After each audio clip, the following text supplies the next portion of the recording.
ओम मुनित्रयं नमस्कृत्य उक्तिः परिभाव्य च वैयाकरणसिद्धान्तकौमुदीयं विरच्यते। सर्वेभ्यः श्रोतृभ्यः नमः। अस्माभिः गतपाठे यद्यत् पठितं तद् एकवारं स्मरामः। वयं वैयाकरणसिद्धान्तकौमुदी इत्याख्यस्य ग्रन्थस्य तत्र तद्धितेषु प्रागिवीयप्रकरणे भवामः। प्रकरणस्यास्य अस्माकं क्रमे तत्र पञ्चमः पाठः गतपाठः प्रवृत्तः।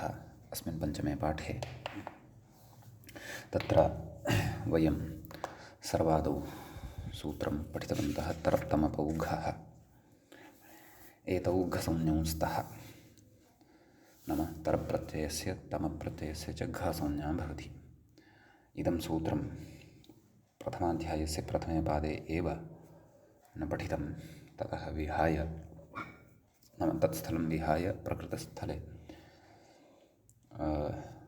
नैव अष्टाध्यायीक्रमे इदं सूत्रम् आतिशायनिके प्रकरणे अत्र न पठितं, परन्तु अष्टाध्याय्याः प्रथमे पादे पठितम् इति तत्र विशिष्टं किञ्चन प्रयोजनम् अस्माभिः व्याख्यायां पठितं। तन्नाम अत्यन्तस्वार्थिकः अपि अयं च तरप् भवति इति एतदर्थम् इति एतज्ज्ञापनाय तथा सूत्रकारेण कृतम् इति व्याख्यायां कश्चन सिद्धान्तः पठितः।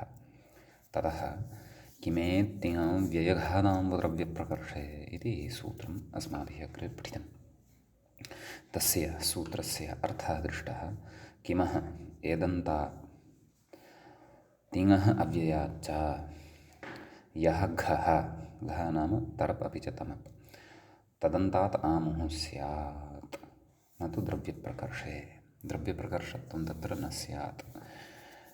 अन्यविधप्रकर्षः जातिप्रकर्षः गुणप्रकर्षः क्रियाप्रकर्षः इत्यादिकम् अस्ति चेत् चिन्ता नास्ति, परन्तु द्रव्यप्रकर्षत्वं तु गम्यमानं न स्यात्। प्रकर्षत्वं नाम तदेव अतिशायित्वम्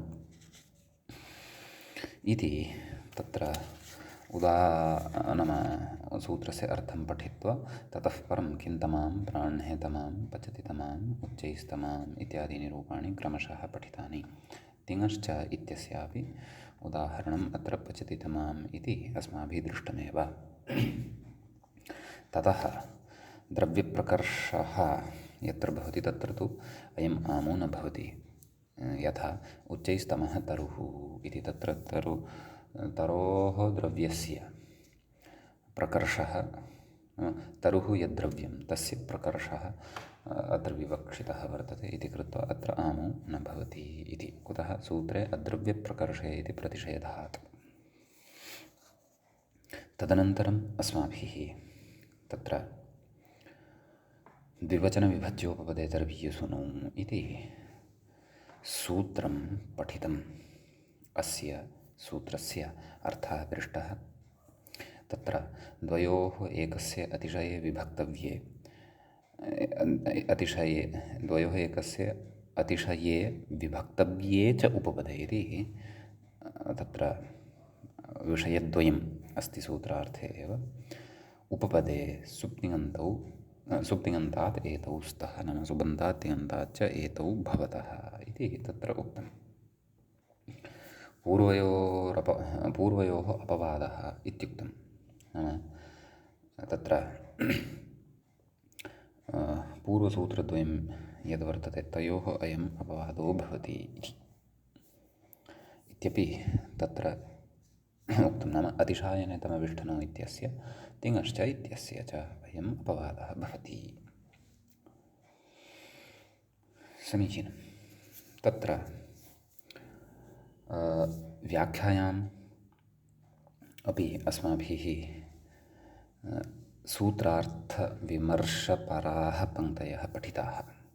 गतपाठस्य अन्ते ताः इमाः पङ्क्तयः काश्चन इत्थम् आसन्।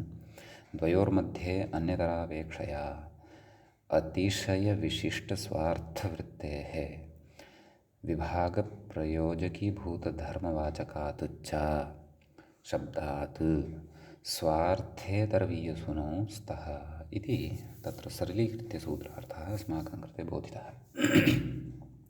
तदनन्तरं यद्यप्यत्र द्वे सुबन्ततिङन्ते प्रकृति द्वौ च प्रत्ययौ तथापि न यथासङ्ख्यं कुतः व्याख्यानात् नाम यथासङ्ख्यत्वमत्र अपेक्षितमेव नहि अतः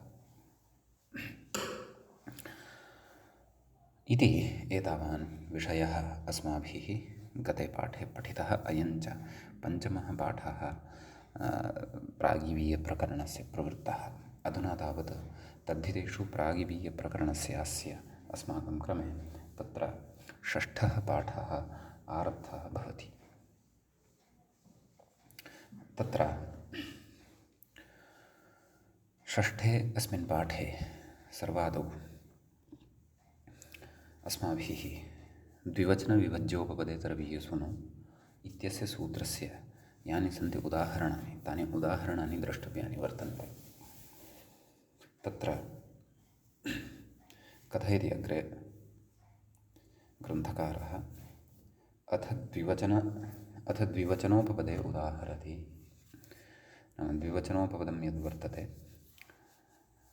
तद् उदाह्रियते।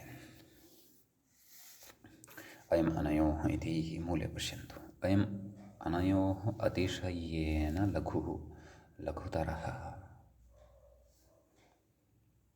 लघीयान् तरपः पक्षे लघुतरः एवं खलु। लघु इति प्रथमान्तात् तरप्रत्ययः भवति। लघुतर सुप्रत्ययः सस्विरत्वे विसर्गे सति लघुतरः इति रूपं सिद्धं भवति। ईयसुनः पक्षे लघीयान् इति रूपं भवति। तस्य विषयेपि अग्रे कथयिष्यति, परन्तु ततः पूर्वं व्याख्याता एकम् अतीव महत्त्वपूर्णं विषयं कथयन्नस्ति एतत् सूत्रस्य इतोपि सरलतया अर्थस्य स्पष्टीकरणाय। किं कथयति? अत्र उपोच्चारितं पदम् उपपदं नाम प्रकृते उपपदं नाम किम् एवं खलु। एतस्मिन् विषये चर्चा अस्ति। किम् अस्माभिः समासेषु यत् पठितम् उपपदमतिं तत्रोपपदं सप्तमीस्थम् इति च तृतीयाध्याये उपपदं यदुच्यते तद् उपपदं वा अथवा अन्यत् किमपि अस्य वयम् उपपदत्वं पश्यामः अथवा अवगच्छामः वा इति चेत् तदेव कथयन्नस्ति। नाम अत्र उपोच्चारितं पदम् उपपदं वर्तते। उप नाम समीपे समीपे उच्चारितं यत् पदं भवति तद् उपपदं भवति, न तु कृत्रिमं। कृत्रिमं नाम सूत्रेण साधितं यद् वर्तते एवं खलु। तत्रोपपदं सप्तमीस्थम् इति उपपदं तु कृत्रिमं वर्तते, अतः तद् उपपदम् अत्र न गृह्यते। अग्रे कथयति तद्धितविधौ तदसम्भवात् नाम कृत्रिमं यत् उपपदं वर्तते तत्रोपपदं सप्तमीस्थं तस्य अत्र सम्भवः नास्ति। तद्धितविधौ तस्य प्रवृत्तिरेव भवितुं नार्हति। कुतः? यतः तानि निमित्तानि अत्र न लभ्यन्ते। कथयति सम्भवात् धात्वाधिकारे एव तत्प्रवृत्तेरुक्तत्वात्। धातोः इत्यस्य अधिकारे खलु तत्र उच्यते तत्रोपपदं सप्तमीस्थम्। उपपदं सप्तमीस्थं यद् वर्तते तद् धातोः इति सूत्रस्य अधिकारे यत् सप्तमीस्थं वर्तते तद् उपपदं भवति इति तत्र उक्तम्। अत्र तु धातोः इत्यस्य अधिकारः न भवति तद्धितेषु, अत एव असम्भवः। समीचीनं। यतः धातोः इत्यस्य अधिकारस्तु तृतीयाध्यायसमाप्तिं यावदेव भवति। एवं किल। अग्रे कथयति तच्चोपपदं विग्रहवाक्ये अवश्यं प्रयुज्यते इति। तद्धितवृत्तौ तु गतार्थत्वात् नावश्यकम् इति। एवं खलु। तद् यद् कृत्रिमम् उपपदं वर्तते तत्तु विग्रहवाक्ये प्रयुज्यते खलु। यतः कर्म घटं करोति इति घटकारः अथवा कुम्भं करोति इति कुम्भकारः। तर्हि कुम्भम् इति विग्रहवाक्ये नूनमेव प्रयुज्यते। कथयति तद्धितवृत्तौ तु नाम तद्धितवृत्तौ गतार्थत्वात् नावश्यकम्। तद्धितवृत्तौ तु तत्र तदेव न उपोच्चारितं यत् पदं कृत्रिम उपपदापेक्षया यद्भवति तत्तु तत्र आदौ एव विद्यमानं भवति।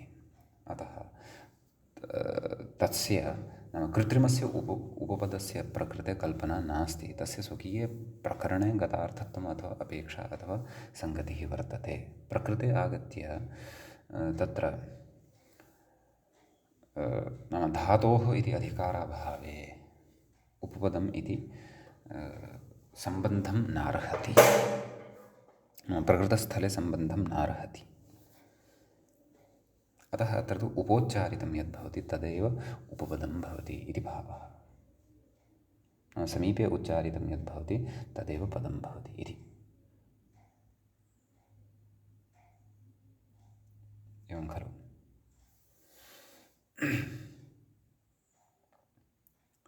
अतः एवमस्ति, तत्र न्यायोऽपि वर्तते कृत्रिमयोः कृत्रिमयकार्यसम्प्रत्ययः इति। कृत्रिमयोः कृत्रिमे एव कार्यसम्प्रत्ययः भवति, अकृत्रिमः यदि वर्तते तत्र कार्यसम्प्रत्ययः न भवति। नाम प्रकृततद्धितेषु अकृत्रिमस्य एव ग्रहणं भविष्यति। उपपदसमासविधायकानि यानि कार्याणि वर्तन्ते तानि तु कृत्रिमे उपपदे एव भविष्यन्ति, अत्र अकृत्रिमे न भविष्यन्ति इति भावः। अस्तु, सापि परिभाषा अस्माभिः तत्र कदाचित् व्याख्यासु चर्चिता अस्ति, अग्रेपि विशेषेण क्वचित् आगच्छेत् यदि चर्चयिष्यामः। सद्यः मूले नास्ति, अतः अस्माभिरपि विस्तरेण न चर्च्यते। का परिभाषा? कृत्रिमयोः कृत्रिमे कार्यसम्प्रत्ययः इति। समीचीनं। तर्हि लघुतरः इति रूपं तु सिद्धं भवति तरपि सति। कः अर्थः? अयम् अनयोः अतिशयेन लघुः लघुतरः, एवं किल? ततः अयम् अनयोः अतिशयेन लघुः इत्यस्मिन् अर्थे लघीयान् इत्यपि रूपं भवति। कस्मिन् प्रत्यये परतः? ईयसुन् इति प्रत्यये परतः। तत्र व्याख्याता कथयति लघीयान् इति कथयति अग्रे, ईयसुनि नकारः इत्, लघुशब्दात् ईयसुन् इति प्रत्ययः क्रियते, तस्य यः नकारः अस्ति तस्य इत् संज्ञा भवति। उकारः तु उच्चारणार्थः, नित्करणं स्वरार्थं भवति, उकारः तत्र उच्चारणसौकर्यार्थं पठितः। अग्रे कथयति तर्हि एवं, तर्हि का स्थितिः जाता? लघु ईयस् इति जाता खलु स्थितिः। ततः उगित्वान् नुम्, परन्तु ततः पूर्वं लघु ईयस् इत्यवस्थायां तत्र यः उकारः अस्ति खलु तस्य उकारस्यापि अस्माभिः कश्चन उपायः कर्तव्यः खलु।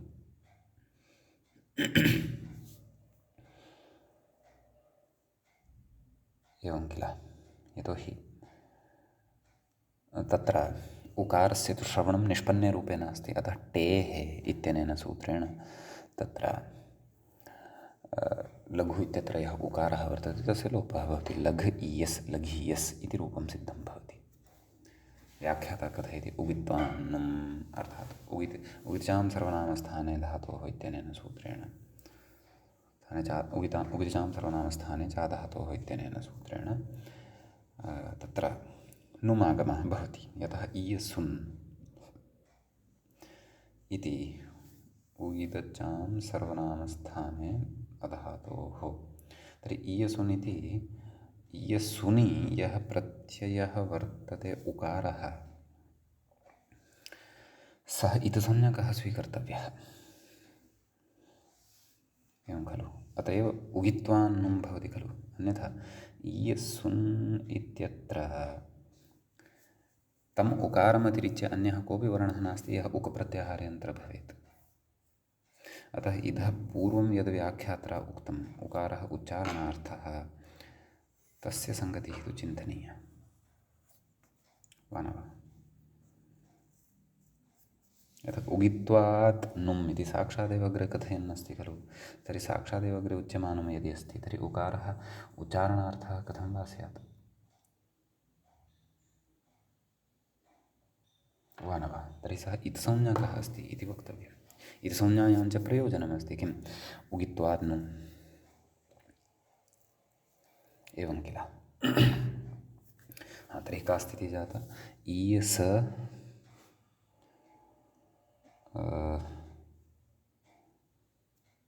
नकारः इत्संज्ञकः इति तु पूर्वमुक्तमेव, नुं जातः। तर्हि ईय स न, नाम तत्र समग्रं पदं निर्मितं, लघीय स न, एवं खलु। नैव नैव नैव तथा न, लघीयस् इति सकारान्तं वर्तते इति कृत्वा मिदजोन्त्यात् परः इति परिभाषाबलात् यकारोत्तरवर्तीयः अकारः अस्ति, तदनन्तरमेव आगत्य एषः नकारः स्थास्यति। अतः लघीय न स, लघीय न स, तदनन्तरं सुप्रत्ययः इति भवति। लघीय न स इत्यवस्थायां कथयति व्याख्याता, सान्त इति दीर्घः सान्तमहतः संयोगस्य इति सूत्रमस्माभिः पूर्वं पठितं। तेन सूत्रेण अत्र दीर्घो भवति, नाम नकारस्य समीपे यः अकारः भवति, नाम यकारोत्तरवर्ती यः अकारः भवति तस्य दीर्घः भवति। अतः लघीयानस् स कथयति, हल्ङ्यादिसंयोगान्तलोपौ। लघीयानस् स इत्यवस्थायां हल्ङ्यादिना एकवारं नाम हल्ङ्यादिना प्रथमतया सुप्रत्ययस्य लोपः भवति, तदनन्तरं संयोगान्तस्य लोपः इत्यनेन लघीयान् स इति नकारसकारयोः यः संयोगः वर्तते तस्य अन्ते यः सकारः वर्तते तस्य सकारस्यापि लोपः भवति, एवं खलु।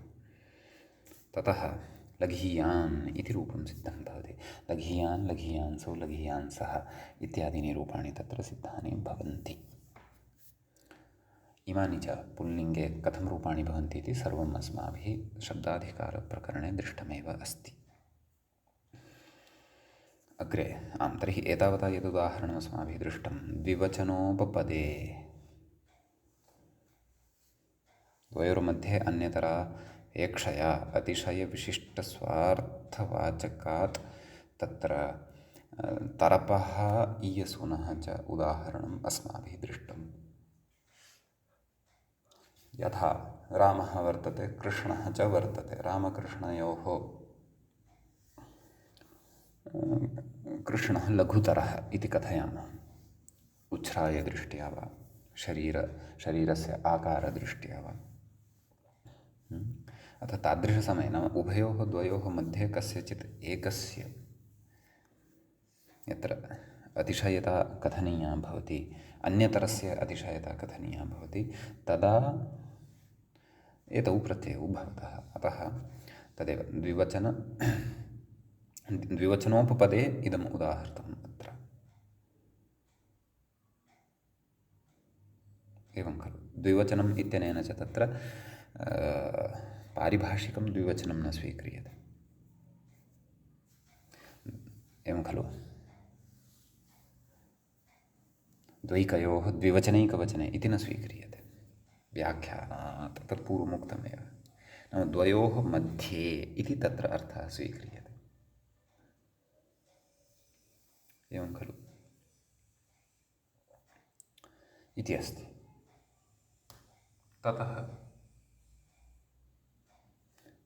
अग्रे कथयति, अथ विभज्योपपदे उदाहरति।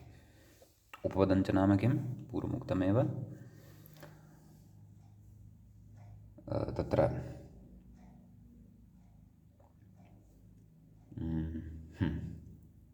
उपोच्चारितं पदम् उपपदम् इति उक्तं वर्तते। समीपे उच्चारितं पदं उपोपपदं। तर्हि प्रकृते यः विग्रहः कृतः अस्माभिः, कस्य, लघीयान् अथवा लघुतमः, कथं विग्रहः कृतः, अयम् अतिशयेन लघुः इति, इत्येवं खलु अस्माभिः विग्रहः कृतः। अयम् अतिशयेन लघुः, तर्हि अत्र समीपम् उच्चारितं पदं नाम किम्, अतिशयार्थवाचकस्य नाम अतिशयार्थापन्नः यः विग्रहः वर्तते, तत्र यत् समीपे उच्चारितं पदं,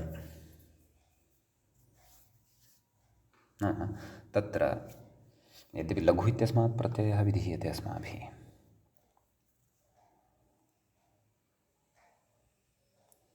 एवं खलु। तथापि तत्र विग्रहे यदा विग्रहं कुर्मः तदा तत्र द्वित्राणि पदानि अथवा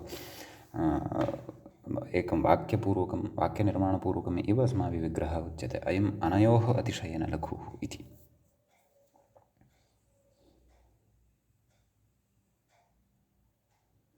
एवं किल। अतः नाम प्रत्ययस्य समीपे उच्चार्यमाणं पदम् इति अहम् अवगच्छन्नस्मि। अत्र विशेषस्तु द्रष्टव्यः। एवं किल। तर्हि प्रत्ययः कः अत्र यः विधीयमानः वर्तते कस्मात् विधीयते? लघु इत्यस्मात् शब्दात् विधीयते। तर्हि लघु इत्यस्यैव उपपदत्वम् अत्र ग्राह्यं। यतः प्रत्ययस्य समीपस्थं पदं तत्र यस्मात् प्रत्ययः विधीयते तदेव भवति खलु। किञ्च अत्र कस्य समीपम् उच्चारितं पदम् इति नोच्यमानं वर्तते खलु। परन्तु विग्रहं यदि गृह्णीमः तदा स्पष्टं भवति। कस्य द्विवचनविभज्योपपदे इत्यस्य विग्रहं यदि गृह्णीमः एवं खलु। द्विवचनं च विभज्यं च द्विवचनविभज्यं च उपपदं द्विवचनविभज्यं च तत् उपपदं द्विवचनविभज्योपपदम् इति। एवं खलु। तर्हि द्विवचनं कर्तव्यं वर्तते। नाम तदेव द्वयोः मध्ये विभागः कर्तव्यः वर्तते। अतिशयत्वेन कस्यचित् निर्धारणं कर्तव्यं वर्तते। तर्हि तत्र समीपत्वेन सामीप्येन उच्चार्यमाणं पदं तदेव स्यात् यस्मात् प्रत्ययः विधेयः। अतः स एव अत्र ग्राह्यः इति मम बुद्धिः एतावता स्फुरति। अत्र परिष्कारांशः यदि स्यात् निश्चयेन भवन्तः श्रोतारः सुधीयः एतत् परिष्कृत्य एव गृहीष्यन्ति, मामपि बोधयिष्यन्ति। समीचीनं। ततः अत्र अग्रे उदाहरणं प्रस्तौति। व्याख्याता अपि अग्रिमस्य उदाहरणस्य विषये कथयन्नस्ति। विभज्योपपदे उदाहरति। उदीच्याः प्राच्येभ्यः इति मूले पश्यन्तु। उदीच्याः प्राच्येभ्यः पटुतराः पटीयांसाः इति। तत्र प्रकृते अपि उदीच्याः प्राच्येभ्यः पटुतरः। तर्हि पटु इत्यस्मात् शब्दात् तर्प् इति प्रत्ययः प्रकृते भवति। तत्र विभागः कर्तव्यः वर्तते। विभज्योपपदत्वम् अत्र वर्तते। पूर्वं तु अन्यतरापेक्षया अतिशयविशिष्टस्वार्थवृत्तित्वम् आसीत् तस्य शब्दस्य, यस्मात् अस्माभिः तर्प् विहितः द्विवचनोपपदे सति। प्रकृते तु उदीच्याः प्राच्येभ्यः पटुतराः अत्र तदेव विभज्योपपदस्य उदाहरणमिदं भवति इति। तर्हि तदेव पटुशब्दात् तर्प् प्रत्ययः भवति। तर्पि सति पटुतर इति शब्दः बहुवचने पटुतराः इति रूपं भवति। एवं खलु। तत्र इयस्वन् प्रत्ययपक्षे पटीयान् सर्वापि प्रक्रिया लघियान् इति वद् वर्तते। बहुवचनं चेत् पटीयांसः इति प्रयोगः भवति। एवं किल। अस्य अन्यानि अपि रूपाणि भवितुम् अर्हन्ति। एकवचनमपि भवितुमर्हति। पटीयान्, पटीयांसौ, पटीयांसः इत्येवं रीत्या अपि प्रयोगाः अत्र शक्यन्ते। समीचीनम्। अग्रे कथयति। पञ्चमी विभक्ते इति पञ्चमी क्व उदीच्याः प्राच्येभ्यः पटुतराः। प्राच्येभ्यः इत्यत्र पञ्चमी केन इति चेत् पञ्चमी विभक्ते इति इत्यनेन। अग्रे कथयति। द्विवचनसंज्ञकग्रहणे तु नाम यदि तत्र द्वैकयोः द्विवचनैकवचने द्व्येकयोः द्विवचनैकवचने इति तद्विवचनसंज्ञकम् अत्र यदि गृह्णीमः तर्हि तु कथयति दन्ताः स्निग्धतराः इति न सिद्ध्येत्। इमे दन्ताः स्निग्धतराः इत्यस्य तत्र सिद्धिर्न स्यात्। एवं खलु। यतः अत्र द्विवचनं नास्ति, अत्र तु बहुवचनम् अस्ति। वानवः। अतः तत् पारिभाषिकं द्विवचनसंज्ञा पारिभाषिकी या उक्ता, अथवा पारिभाषिकं यद्विवचनं यदुक्तं वर्तते तत्तु अत्र नास्ति इति भावः। समीचीनं। ततः अग्रे कथयति, विप्रतिपत्तिः प्रकटिता, नाम दन्ताः सन्निग्धतराः इति बहुवचनस्य प्रयोगः अत्र न सिद्ध्येत् इति कथयति। बहुषु पुत्रेषु एतद् उत्पन्नं भवति। अयं मे ज्येष्ठः, अयं मे मध्यमः, अयं मे कनियान् इति। आद्यन्तवत् नाम इति इदं वचनं किं, बहुषु पुत्रेषु एतद् उपपन्नं भवति।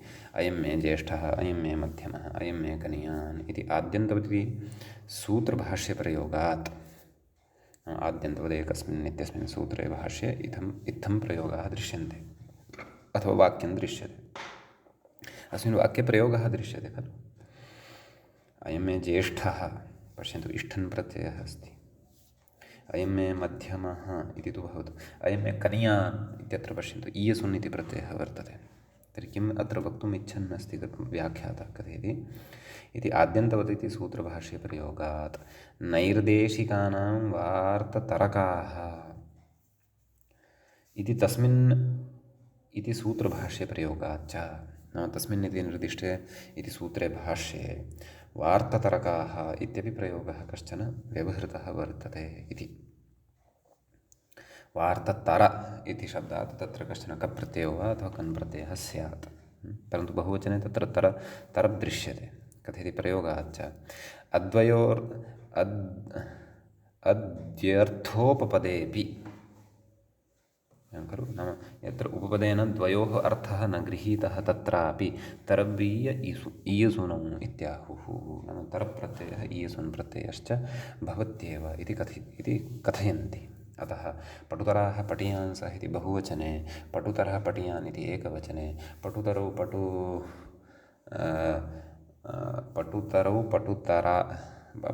पटियांसौ इति द्विवचने अपि प्रयोगः युज्येत। यद्यपि द्विवचने अत्र प्रयोगविषये चर्चा न कृता वर्तते, परन्तु तत्र द्वयोः कयोः चित्समुदाये द्वयोः कयोश्चित्समुदाययोः कयोश्चित् द्वयोः एव ग्रहणं युगपत् यदि अस्माभिः कर्तव्यं वर्तते, अथवा विभागः कर्तव्यः वर्तते, तदा वा तत्र द्वित्वं शक्येत इति तस्य प्रयोगस्य साधुत्वं चिन्तनीयं द्विवचने सति। वस्तुतः द्विवचनस्य तु निषेधः, नाम चर्चा अपि न कृता अस्ति अत्र। द्विवचनप्रयोगः न सङ्गतः इति मम भाति। यतः बहुवचनत्वस्य तु अत्र सिद्धिः कृता दृश्यते। नाम नैर्देशिकानां वार्ततरकाः, तर्हि वार्त इत्यस्मात् तत्र तरप्रत्ययः दृश्यते, परन्तु द्विवचने तु द्विवचनस्य चर्चा नास्ति अत्र। द्विवचनविभज्योपपदे नाम द्वयोः मध्ये अन्यतरापेक्षया इति तस्य अर्थः वर्तते।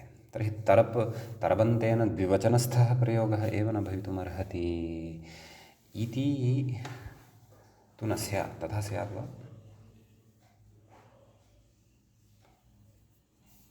तत्र द्वयोः एकं युगलं, द्वयोः अपरं युगलम् इति चिन्तयामः। नाम द्वयोः एकः समुदायः, अपरोः द्वयोः एकः समुदायः। तर्हि तत् समुदायद्वये अनयोः द्वयोः अस्माभिः तत्र अतिशायित्वं कथनीयं यदि, तर्हि तत्र तरप्रत्ययं कर्तुं शक्नुमः एव खलु, वा न वा?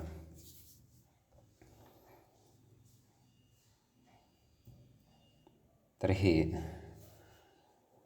नाम तदेव प्रकृते विवक्षा का नाम द्विवचनम् इत्यनेन द्व्येकयोर्द्विवचनैकवचने इत्यत्र द्विवचनत्वं विवक्षितं, नाम द्विवचनान्तादेव प्रत्ययः भवतु इति तर्हि अर्थः लभ्यते स्म, वा न वा? अत्र किञ्चित् सूक्ष्मदृष्टिः कर्तव्या। द्विवचनान्तादेव प्रत्ययः भवतु इति अर्थः लभ्यते स्म। तर्हि तत्र एकवचनान्तात् बहुवचनान्तात् वा प्रत्ययः न भवितुम् अर्हति स्म। अतः तत्र द्विवचनं नाम द्वयोः कयोचित् मध्ये त्वौ द्वौ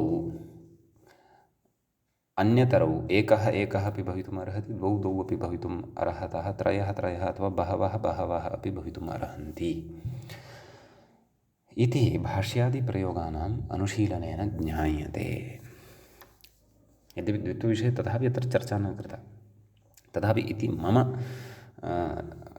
इत्थं भाति, प्रयोगास्तु द्रष्टव्यः तत्र, अथवा इतोपि अत्र व्याख्याने चिन्तनं तु द्रष्टव्यं। यद्यपि मूले तु क्लेशः एव नास्ति, मूलस्य उदाहरणानां साधनाय विग्रहक्रियताम् अग्रगम्यतां चिन्ता नास्ति, परन्तु एते ये व्याख्यागताः विचाराः सन्ति, एतान् यदि वयं सूक्ष्मतया अवगन्तुं प्रयत्नं कुर्यामः तर्हि नूनमेव वयं स्वातन्त्र्येण अपि, नाम ग्रन्थान्तराणि यदा पठन्तः भवामः तदा कः प्रयोगः साधुः कः असाधुः, किमर्थं साधुः किमर्थम् असाधुः इति तर्काय अस्माकं बुद्धिः तत्रापि स्फुरति। अस्तु, समीचीनम्। अस्तु, अस्मिन् सूत्रे तावत् एतावानेव अत्र विशेषः भवति। इदानीं वयम् अग्रिमं सूत्रं प्रविशामः। अग्रे च सूत्रं भवति एवम्: अजादिगुणवचनादेव इत्यस्ति। तत्र अजादि इति एकं पदं भवति, गुणवचनात् इति द्वितीयं पदं भवति, एव इति च तृतीयं पदं भवति। अच आदिः ययोः तौ अजादि एवं रीत्या बहुवचनम् अत्र बहुव्रीहिः अत्र वर्तते। ततः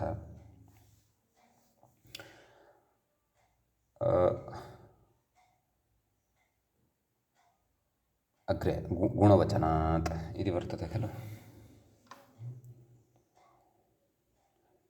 तत्र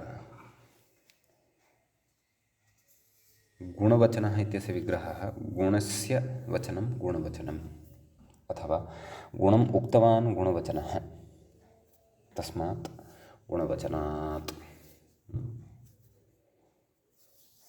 एव इति तु अव्ययमस्ति, जानीमः एव। अस्तु, तद्धिताः ज्ञाप्रातिपदिकात् प्रत्ययः परश्च इत्येते च अधिकाराः अत्र लभ्यन्ते। व्याख्याता कथयति, पश्यन्तु।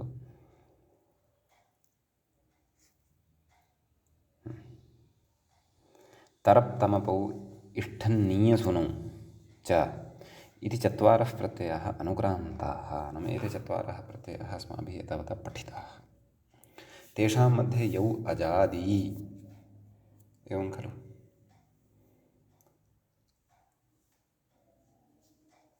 तत्र अतिशायनेन तमभिष्ठनौ इत्यनेन सूत्रेण एकः हलादिः प्रत्ययः विहितः, अपरः अजादिः विहितः। अजादिः कः? इष्ठन्। अपि च इदं सूत्रम् द्विवचनविभज्यो वदेतरवीयसुनौ, अत्रापि तथैव वर्तते। एतेन एकः प्रत्ययः हलादिः विधीयते, अपरः प्रत्ययः अजादिः विधीयते। अजादिः कः इति चेत् ईयसुन् इति अजादिः भवति। एवं खलु। तर्हि तदेव कथयनस्य व्याख्या। तरप्तमपौ इष्ठन् ईयसुन् च इति चत्वारः प्रत्ययाः अनुक्रान्ताः। तेषां मध्ये यौ अजादि, तयोः तेषु प्रत्ययेषु ये अजादयः सन्ति, अथवा यौ अजादि प्रत्ययौ स्तः, इष्ठन्नीयसुनौ तौ इत्यर्थः। तौ अत्र अजादि इति द्विवचनेन पदेन परामृश्येते इति भावः।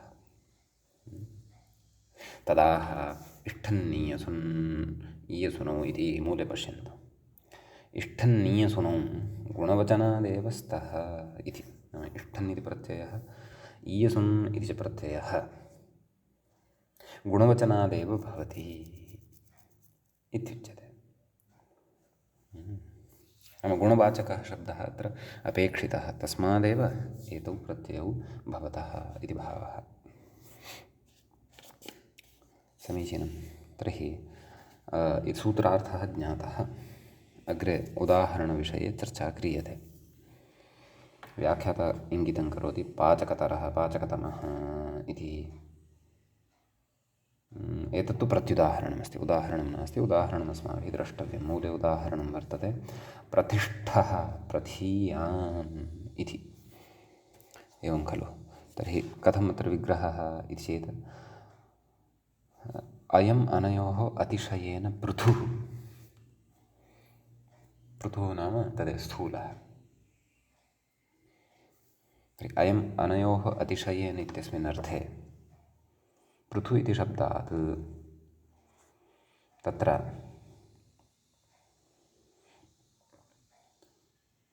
अतिशायने तमविष्ठनौ इत्यनेन सूत्रेण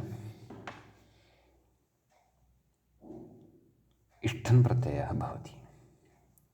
सम्यक्। पृथु इति गुणवचनः शब्दः वर्तते, अतः इष्ठन्नेव अत्र भवति, तमप्तु न भवति। अजादिगुणवचनादेव इत्यनेन नियमनं क्रियते, तावदेव। एवं किल? तर्हि पृथु इष्ठन्, पृथु इष्ठ इति भवति। तदनन्तरं पूर्वम् अस्माभिः सूत्रमेकं पठितमासीत्, रऋतो हलादेर्लघोः, रऋतोर्हलादेर्लघोः इत्यनेन ऋवर्णस्य स्थाने र इति आदेशः क्रियते। एवं खलु? पृथु इत्यत्र पकारात् परतः यः ऋवर्णः वर्तते तस्य स्थाने रेफः आदेशः भवति। पृथु इष्ठ। समीचीनम्। उकारस्य टेः इत्यनेन लोपः भवति। प्रतिष्ठा प्रतिष्ठा सुप्रत्ययः सस्य ऋत्वविसर्गे सति प्रतिष्ठः इति प्रयोगः सिद्धः भवति। एवमेव ईयसुन् इति प्रत्ययः अपि भवति। तरप् न भवितुम् अर्हति, तमप् भवितुं नार्हति, तरवपि भवितुं नार्हति। यतः गुणवाचकः एषः शब्दः पृथुः इति। समीचीनम्। अतः प्रकृते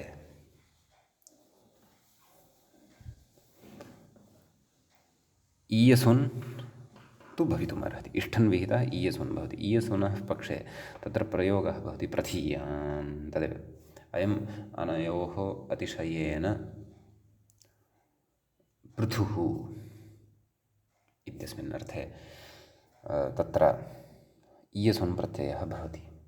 ईयसुनि सति तत्र इयस् इति अवशिष्यते। पृथु इयस् टेः इत्यनेन उकारस्य लोपः भवति।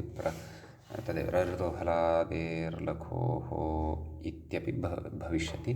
प्रथ ईयस् प्रथीयस् विभक्तिकार्यं विधाय, अर्थात् सुप्रत्यये परतः नुमागमे उपधा दीर्घे नाम सान्तमतः संयोगस्य इत्यनेन दीर्घे सति संयोग हल्ङ्यादिलोपे सति संयोगान्तस्य लोपे च सति प्रथीयान् इति रूपं सिद्धं भवति। यथा अस्माभिः पूर्वं तत्र लघीयान् इति रूपं साधितम्। एवं खलु? ततः अग्रे कथयति। प्रत्युदाहरणविचारः अत्र कश्चन वर्तते। कथयति नेह पाचकतरः पाचकतमः। कथयति क्रियाशब्दत्वात् आभ्याम् इष्ठन्नीयसुनौ नेति भावः। नाम पाचकशब्दः यः वर्तते अयं तावत् क्रियाशब्दः वर्तते। एवं खलु? अतः अत्र ईयसुन् अथवा इष्ठन् प्रत्ययः न भवति इति भावः। एवं खलु? गुणवचनात् चेत् ईयसुन् इष्ठन् इति भवितुम् अर्हति। इदानीं भवतां सापि जिज्ञासा अत्र परिहृता स्यात् यत् अस्माभिः अतिशायने तमविष्ठनौ इत्यत्र आढ्यतमः इत्येव प्रयोगः कृतः। तस्मात् इष्ठनः पक्षे प्रयोगः न कृतः। यथा आढ्यतमः, आढ्य इति गुणवाचकः शब्दः नास्ति। समीचीनं। लघु इति गुणवाचकः शब्दः भवति। अतः तत्र तु उभयमपि दृष्टं, लघिष्ठः लघुतमः इति। एवं किल? ततश्च तत्र व्याख्याता तदेव स्पष्टीकरणं कृतवान् एव। क्रियाशब्दत्वात् आभ्याम् इष्ठन्नीयसुनौ नेति भावः इत्युक्तमेव। अग्रे गुणवचनात् अजादि एव इति विपरीतनियमव्यावृत्त्यर्थः एवकारः इति। नाम एवकारः कुतः? नाम गुणवचनात् अजादि एव गुणवचनः कश्चन यदि वर्तते तर्हि तत्र अजादिवचनः अजादिप्रत्ययः एव भविष्यति। वस्तुतः पूर्वम् अतिशायने तमभिष्टनो इत्यत्र लघुशब्दः यः अस्ति सः गुणवाचकः नास्ति इति अङ्गीकर्तव्यं, यदि अयं सिद्धान्तः अस्माभिः प्रतिपादनीयः। यतोहि तत्र तु प्रत्ययद्वयमपि दृश्यते। तमप्रत्ययोऽपि वर्तते, इष्ठन् प्रत्ययोऽपि अस्ति। तर्हि अत्र किमुच्यते? गुणवचनात् अजादि एव, नाम गुणवचनः यदि वर्तते तस्मात् अजादि एव भवति, तमप्तु न भवति। तर्हि लघु इति शब्दः गुणवचनः नास्ति इति भाति, सद्यः भाति। विशेषः यदि क्वापि स्यात् अथवा अग्रे आगच्छेत् द्रक्ष्यामः। अन्यथा तत्र लघुतमः इति उदाहरणं न स्यात्, एवं खलु लघिष्ठः इत्येव उदाहरणं स्यात् इति भावः। अस्तु, कथयति पुनः पश्यामः। गुणवचनात् अजादि एव, नाम अजादि इत्येतौ प्रत्ययौ एव भवतः इति विपरीतनियमव्यावृत्त्यर्थः एवकारः अत्र पठितः वर्तते इति भावः। तेन पटुतरः पटुतमः इत्यादि सिद्धं, पटुतरः पटुतमः इत्यादयः प्रयोगाः अपि सिद्धाः भवन्ति इति। नाम पटुशब्दः तत्र गुणवाचकः नास्ति, अतः तस्मात् तरप्तमपौ अपि भवितुम् अर्हतः। नैव नैव नैव नैव न क्षन्तव्यः। ओहो, मया विपरीतं व्याख्यातं। तथा नास्ति। गुणवचनात् अजादि एव इति विपरीतनियमव्यावृत्त्यर्थः, न तु विपरीतनियमकरणार्थः। व्यावृत्त्यर्थः नाम तस्य व्यावृत्तिं कर्तुं, निवृत्तिं कर्तुम्। अतः उभौ अपि भवतः। तर्हि तदेव पटुतरः पटुतमः इत्यादि कमपि सिद्ध्यत्येव। गुणवचनात् नाम तरपपि भवति, तमपि भवति। तर्हि लघुशब्दः यदि गुणवाचकः स्वीकृतः यदि अस्ति सः गुणवाचकः शब्दः, तर्हि तस्मात् उभयमपि प्रत्ययद्वयमपि भवितुमर्हति इति भावः। अतः एवं सङ्गतम् इदं व्याख्यानं तत्र ग्राह्यम्। अस्तु, एतावान् विशेषः अस्मिन् सूत्रे भवति अजादि गुणवचनादेव इत्यत्र। इदानीं वयम् अग्रिमं सूत्रं प्रविशामः। अग्रिमं च सूत्रं वर्तते एवं तुश्छन्दसि इति। सूत्रे द्वे पदे स्तः। तुः इत्येकं पदं भवति, छन्दसि इति च अपरं पदं भवति। समीचीनं। तत्र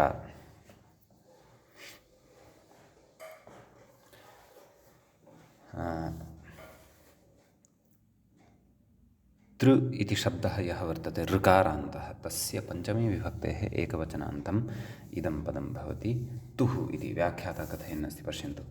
तृ इत्यस्य तुः इति पञ्चम्येकवचनं, नाम पञ्चमी विभक्तेः एकवचनान्तं भवति। अग्रे कथयति, तृ इत्यनेन तृन्तृचोः सामान्येन ग्रहणम्। अत्र विशेषेण अनुबन्धः न पठितः। चकारो वा नकारो वा नाम तृन् अस्ति वा तृच् वा इति अनुबन्धः न गृहीतः। अतः अनुबन्धः यदि न गृहीतः तर्हि सामान्येन तृणः अपि ग्रहणं भविष्यति, तृचः अपि ग्रहणं भविष्यति। एवं किल ग्रहणम्। अग्रे कथयति, प्रत्ययत्वात् तदन्तग्रहणम्। नाम तृ इति कश्चन प्रत्ययः भवति इति कृत्वा तदन्तस्य ग्रहणमत्र भवति इति भावः। समीचीनम्। अजादि इत्यनुवर्तते, अजादि इत्यस्य अनुवर्तनं वर्तते। किञ्च तदेव तद्धिताः ज्ञाप्रातिपदिकात् प्रत्ययः परश्च, अपि च समर्थानां प्रथमाद् वा इत्येतस्मात् वा इत्यपि सर्वत्र सम्बध्यते इति भावः। समीचीनं। ततः कथयति, तृन्तृजन्तादिति मूले सूत्रार्थः अवलोक्यताम्। तृन्तृजन्तात् तृन्तृजन्तात् इष्ठन्नीयसुनौ स्तः।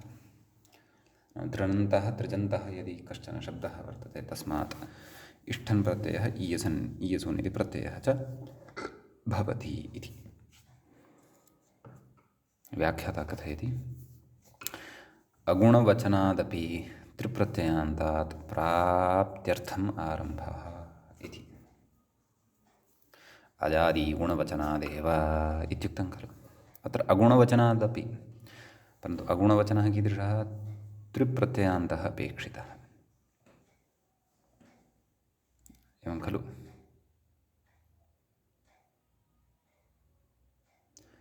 त्रिप्रत्ययान्तात् प्राप्त्यर्थम् आरम्भः, नाम त्रिप्रत्ययान्तात् अगुणवचनान्तादपि, नाम सः त्रिप्रत्ययान्तः अगुणवचनः अस्ति चेदपि ततः अपि तत्र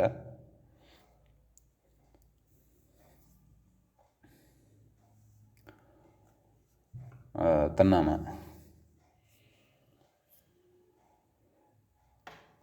प्रत्ययः भवतु, यसुन् इष्ठनौ इत्येतौ प्रत्ययौ भवेताम्, एतदर्थम् अयम् आरम्भः कृतः वर्तते। सम्यक्। परन्तु व्याख्यात्रा किमुक्तम्? अजादि इत्यनुवर्तते। सत्यं सत्यं, नाम अजादि नाम इदं प्रत्यययोः विशेषणम्। इष्ठनः ईयसुनश्च। अतः त्रिप्रत्ययान्तः कश्चन यदि वर्तते शब्दः, तर्हि तस्मात् अपि ईयसुन् इष्ठन् ईयसुन् इत्येतत् प्रत्ययद्वयं भविष्यत्येव इति भावः।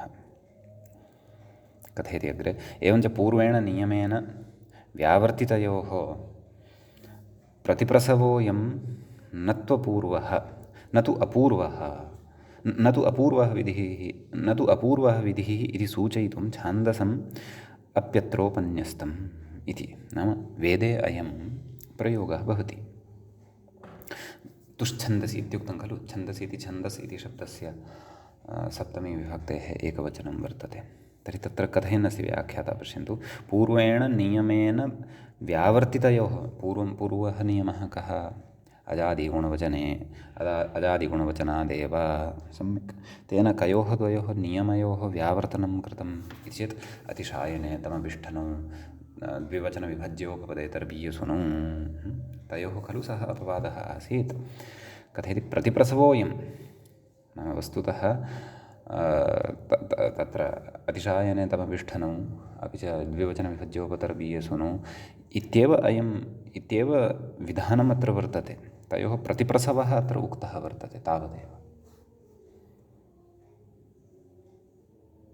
एवं खलु। गुणवचनः यदि त्रिजन्तः अस्ति तर्हि तस्मात् तत्र अजादिप्रत्ययौ भवतः, नाम इत्येतस्य विधानस्य यद्यपि तत्र पूर्वमेव यत् सूत्रद्वयं पठितं ताभ्यामेव सिद्धिः भवति, परन्तु मध्ये नियमः कः कृतः? नाम गुणवचनात् तु तत्र अजादिप्रत्ययौ भवतः, अजादिप्रत्ययौ एव भवतः, नाम इष्ठन् अपि च ईयसुन् इत्येतौ प्रत्ययौ एव भवतः। अगुणवचनात् तर्हि न स्यातां खलु तौ, वा न वा? परन्तु अगुणवचनात् अपि तत्र एतौ प्रत्ययौ भवेताम्। तत्र एतादृशः निषेधः न प्रवृत्तः भवेत् यत् गुणवचनात् अजादिप्रत्ययौ एव न भवेतां, तत्र केवलौ तमपौ एव भवेताम्, एवं खलु। एतादृशः प्रतिषेधः न प्रवर्तेत, परन्तु अगुणवचनाद् एतौ अजादि इष्ठन्नीयसुनौ प्रवर्तेतां, तदर्थम् अतिशायने तमभिष्ठनौ द्विवचनविभज्योपपदेतरबीयसुनौ इत्यस्य प्रतिप्रसवः एव अयम् उक्तः वर्तते। प्रतिप्रसवः नाम पुनः तयोः अत्र प्राप्तिं कारयितुम्। अगुणवचनाद् पुनः तत्र इष्ठन् अपि च ईयसुन् अपि भवेत्, एतदर्थम् इदं सूत्रम् अत्र आरब्धं वर्तते। तर्हि गतसूत्रस्य किं चारितार्थ्यम् इति चेत् गुणवचनात् तु अजादि एव भवेताम्, एतदर्थं तत्र उक्तं वर्तते। समीचीनम् इति भावः। कथयति प्रतिप्रसवोऽयं न तु अपूर्वविधिः, नाम एषः अपूर्वः विधिः, नाम पूर्वमयं विधिरेव न उक्तः इति नास्ति इति सूचयितुं छान्दसमपि अत्र उपन्यस्तं, नाम वैदिकम् इदं सूत्रम् अस्ति, तथापि तस्य अत्र उपन्यासः कृतः इति भावः। एवं खलु। अतः कथयति अग्रे, तथा च गुणवचनादपि कर्तृशब्दात् इष्ठन् प्रत्यये कर्तृ इष्ठ इति स्थिते का स्थितिः जाता? कर्तृ इष्ठ नाम अगुणवचनः कः शब्दः? कर्तृशब्दः। गुणवचनः नास्ति, तस्मात् इष्ठन् प्रत्यये कर्तृ इष्ठ इति स्थिते इष्ठे मे यस्सु इति विहिते टिलोपे प्राप्ते। एवं खलु। इष्ठे मे यस्सु इत्यनेन सूत्रेण टिलोपः, इष्ठे मे यस्सु नाम इष्ठन् इयसुन् इमनिच् प्रत्यय, इष्ठन् इमनिच् इयसुन् इति प्रत्यये परतः टेः इत्यनेन सूत्रेण यः लोपः प्राप्तः भवति, तस्मिन् लोपे प्राप्ते प्रकृते अग्रे प्रकृतिभावविधायकं त्रिलोपः स्यात् नैव टिलोपे प्राप्ते किं किं कथयति? तथा च अगुणवचनादपि कर्तृशब्दात् इष्ठन् प्रत्यये कर्तृष्ठ इति स्थिते इष्ठे मे यस्सु इति विहिते टिलोपे प्राप्ते।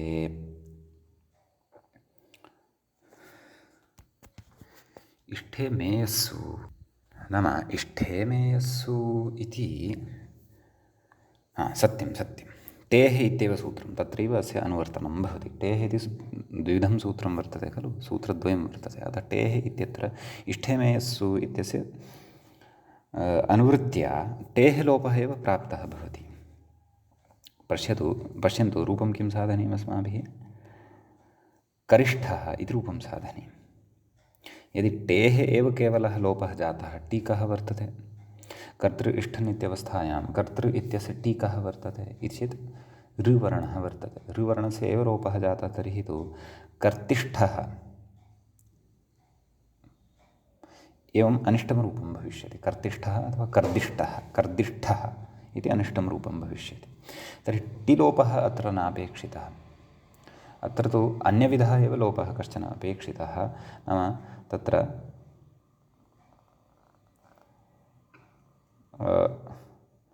तृच् यः प्रत्ययः वर्तते, तृ इत्यस्य समग्रस्य अपि लोपः अपेक्षितः वर्तते।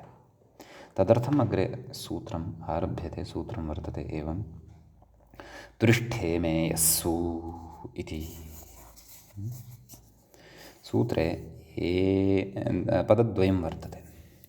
तुः इति एकं पदं वर्तते। वयं पश्यन्तः स्मः षष्ठाध्यायस्य तत्र चतुर्थपादस्य चतुष्पञ्चाशदाधिकशततमं सूत्रं भवति।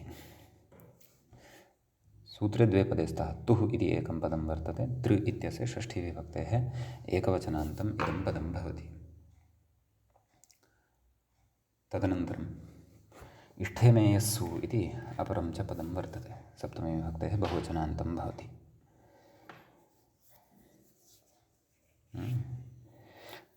ततः तत्र इष्ठे मे यस्सु इत्यस्य विग्रहः ज्ञेयः। इष्ठश्च तद् व्याख्याता अपि अग्रे कथयिष्यति, परन्तु मूलमेव पदं यदि पश्यामः, इष्ठे मे यस्सु, तर्हि इष्ठश्च इमश्च अथवा इमा च, इमनिच् प्रत्ययः तत्र विवक्षितः, ईयस् च, एवं खलु। इष्ठे मे यस्सः, इष्ठे मे यसः, तेषु इष्ठे मे यस्सु सप्तम्यन्तम् इदं पदं भवति। इतरेतरयोगद्वन्द्वः अत्र भवति। इष्ठश्च इमा च इयाञ्च इति वस्तुतः विग्रहः कर्तव्यः।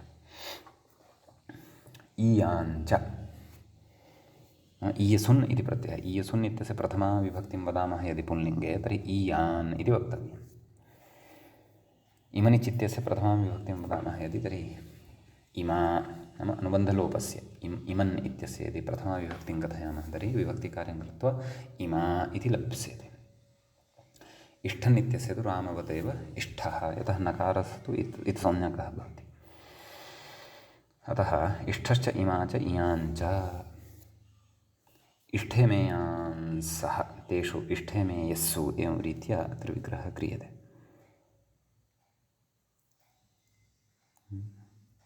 प्रकृते ढोढे लोपो ढे लोपोकद्रवाः इत्यस्मात् सूत्रात् लोपः इत्यनुवर्तते। भस्य अपि च अङ्गस्य इत्यनयोः द्वयोः अधिकारः अयं वर्तते। सम्यक् किं कथयति व्याख्याता पश्यामः। तृ इति तुः इति तृ इत्यस्य तुः इति षष्ठ्येकवचनम्। अस्तु तत् स्पष्टमस्ति। अग्रे कथयति एष् इति मूले पश्यन्तु सूत्रार्थः कृतः। तत्र उक्तं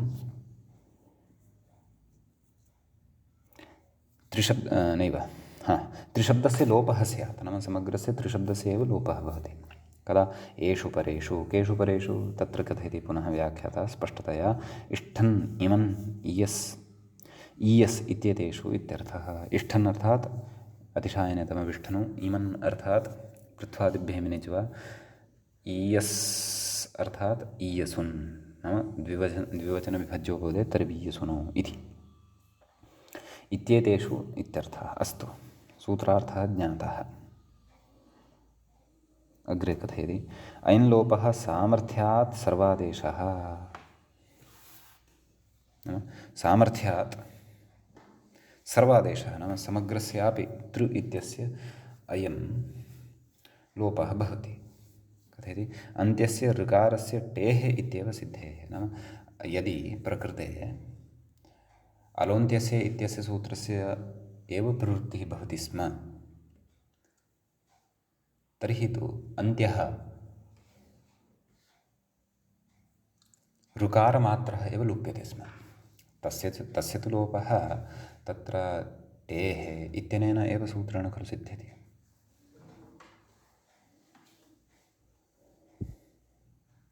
एवं वा न? तर्हि टेः इत्यनेन सिद्ध्यति, तर्हि पुनः अस्य सूत्रस्य का वा अपेक्षा? कस्य? तुरिष्ठे मे यस्सुः इत्यस्य सूत्रस्य अपेक्षा एव न स्यात्। एवं खलु? इति चेत् अत एव विधानसामर्थ्यात्, नाम टेः इत्यनेन सिद्धे सत्यपि ऋ इत्यस्य लोपे सिद्धे सत्यपि आरब्धः विधिः एषः नियमाय भवति। कः नियमः? नाम समग्रस्यापि तृ इत्यस्य लोपः एतेन सूत्रेण क्रियते इति भावः। समीचीनम्। अस्तु, सूत्रार्थः ज्ञातः। अग्रे उदाह्रियते करिष्ठ इति। अतिशयेन कर्ता करिष्ठः। व्याख्याता कथयति अयम् अनयोः अतिशयेन कर्ता इत्यर्थः। तर्हि कर्तृ इष्ठन् एवं किल? ततश्च तदेव इष्ठन् केन वक्तव्यः चेत् तुच्छन्दसि इति।